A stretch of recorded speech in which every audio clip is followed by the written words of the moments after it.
Hi, my name is Donna Schatt, and I'm a storyteller and a librarian in Chicago. And today I'm going to tell you one of my favorite stories. It comes from Scotland, and it's called The Woman Who Flummoxed the Fairies.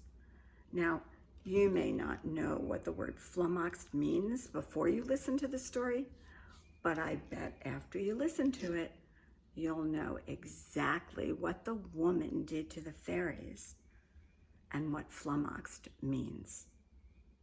So here we go. Once upon a time, there was a woman who was a master baker. Her cookies were like the best cakes in the whole wide world. And her cakes were like heaven itself in your mouth. Now, not having her match for 7 counties round, she made quite a bit of money by her baking, for there wasn't a wedding or a birth or the birthday party for a little girl or boy, but that she was asked to bake the cakes for it. She was a master baker, but she was also fair and honest. For if someone came and asked her to bake a cake and she could see that they had plenty of money, she would charge them a lot for their cake. But if some poor person came with only a few coins and he offered to give them to her to bake a cake for his child's birthday party, but just a little one, because that's all he could afford, she would wave him away with her hand and tell him to pay when he got the cake. And then she would set about to make a cake as large and as fine as one she would make for a king. And she would send it off as a gift from herself to the boy or the girl who was having a birthday party. She was a master baker. She was fair and honest, but she was also the cleverest woman in the whole wide world. And as you're going to see, it was being a master baker that got her into trouble. And it was being the cleverest woman in the whole wide world that got her out. For you may not know this, but fairies love cake. And sometimes at night, when it's really dark and everyone is asleep in a house, the fairies will sneak into the house and steal just a little bit of cake, and no one will ever be the wiser. Now, of all the cakes the fairies loved, they loved best the ones made by the master baker. But the problem was that if someone had one of her cakes, they would eat the whole thing in one sitting and leave maybe a crumb for the fairies to find. And the fairies were not happy about that. So the fairies held a meeting and then made a plan so that they could have more cakes baked by the master baker. And their plan was that they would take her and they would bring her to fairyland and they would keep her there forever to bake cakes just for them. Well, their chance came not long after, for they heard that there was to be a wedding at the castle. And there were so many people being invited, and the master baker was to make the cakes, that she was to go early in the morning before the wedding, bake cakes one after another all day long, and then she would go home at night. And the fairies decided that they would wait on the side of the road when she was going home, and they would take her and bring her to fairyland. Well, that night, the fairies waited for the woman. They were inside of flowers. They were under leaves and in all manner of places. And when they saw the woman coming, they all flew out at her. And she said, "My, but the fireflies are awfully thick tonight." But it wasn't fireflies. It was the fairies, and they were flying all around, and the moonlight was sparkling off their wings. And the fairies flew up to the woman, and they sprinkled fern seed in her eyes. And she became that tired that she couldn't take one more step without having a nap. "Oh," she said, "I've worn myself out tonight. I'll just lay down here on this grassy bank on the side of the road and close my eyes." Well, as soon as she lay down on that grassy bank, which was really a fairy mound, she was in the fairies' power. And they picked her up and they brought her to fairyland. Well, she didn't know that nor anything else until she opened her eyes and looked around. She knew exactly where she was, and she had a pretty good idea of how she got there, but she didn't let on. Instead, she smiled and she said, "Oh, all my life, I've wanted to get a look at fairyland, and here I am." Well, the fairies were so excited that she was pleased that they told her about their plan, that she was to stay in fairyland and make cakes for them forever. And she thought to herself, "I will not stay in fairyland forever." But she didn't tell them. Instead, she said, "Oh, you poor little things. Here I've been making one cake after another for everyone else, and never a single cake for you. Let's get to it now." And she dug into her bag, and she took out her apron, and she put it on. And then she looked around. Well, she said, "It's plain to see that you don't have anything for me to bake a cake with. I tell you what, you'll just have to go back to my house and bring me the things that I need to bake the cake." "Of course," the fairy said. "Of course they could do that." "All right," she said.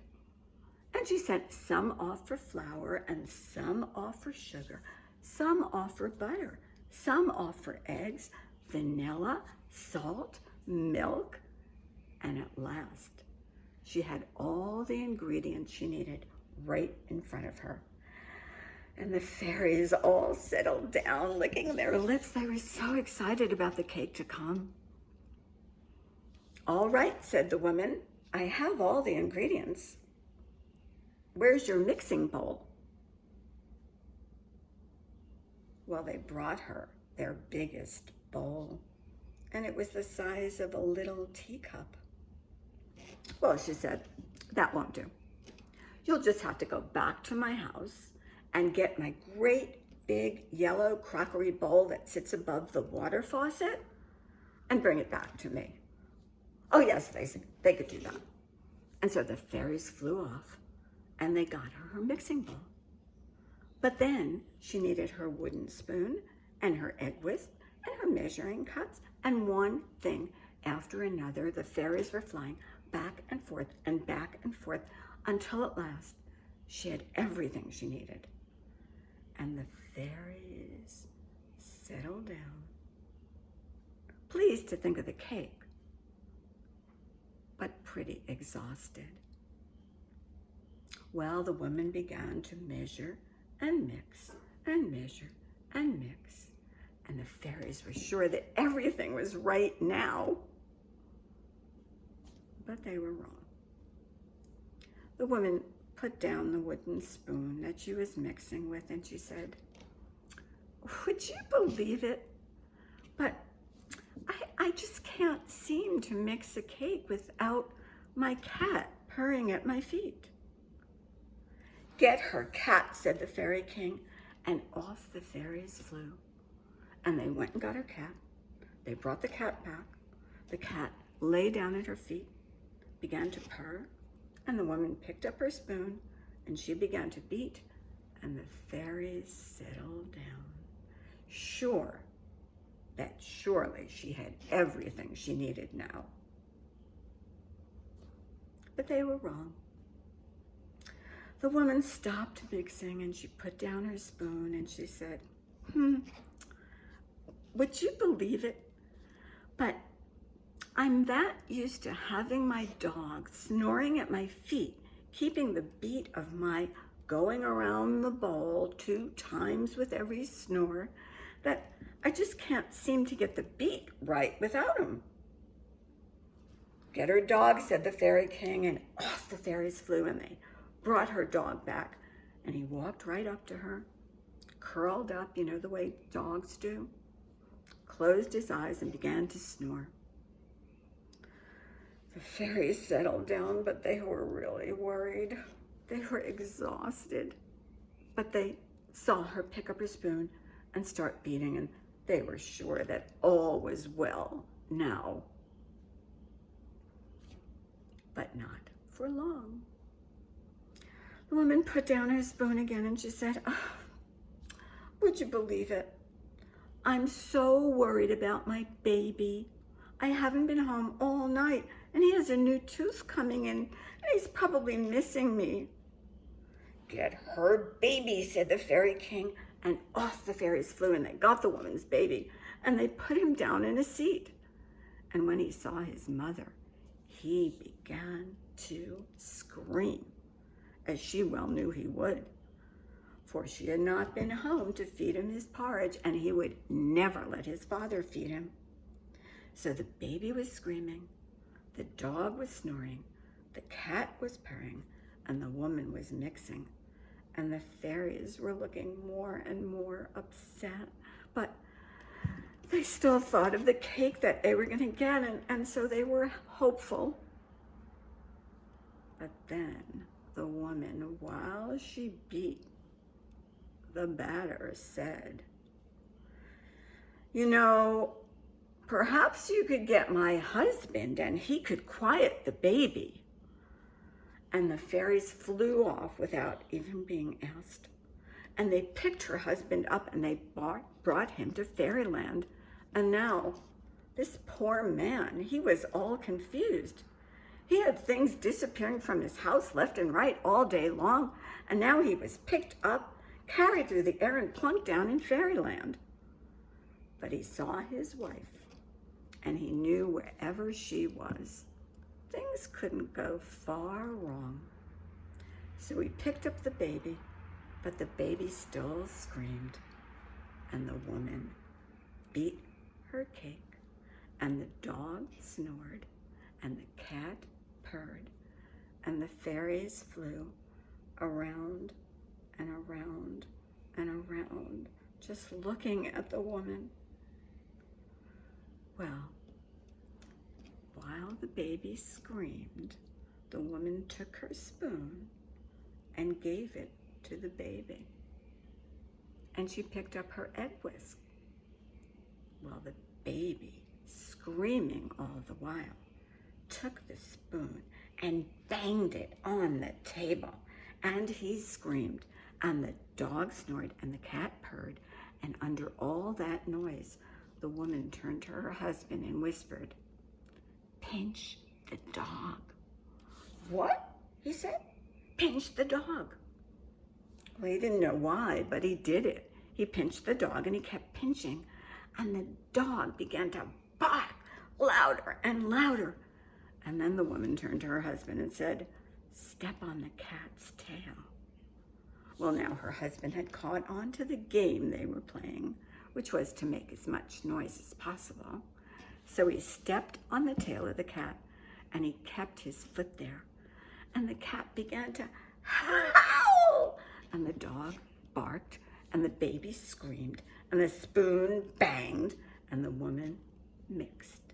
And the fairies flew around with their hands over their ears, for if there is one thing that fairies cannot stand, it is noise. And there was a lot more than a little noise in fairyland that day. And what's more, the master baker knew all along what it was fairies did and didn't like. Well, finally the cake was ready. She poured the batter into the 2 pans that sat waiting. She took the spoon away from the baby. She popped a piece of sugar into his mouth, and he was so surprised that he stopped crying. And she winked at her husband, and he stopped pinching the dog, and he took his foot away from the cat's tail, and all was quiet.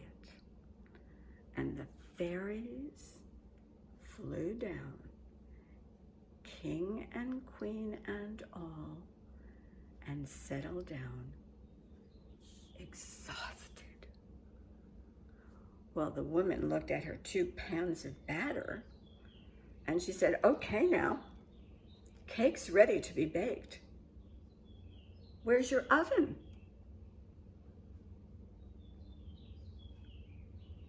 Oven? Oven? The queen came forward and she said, "We have no oven." "Well, all right," said the master baker.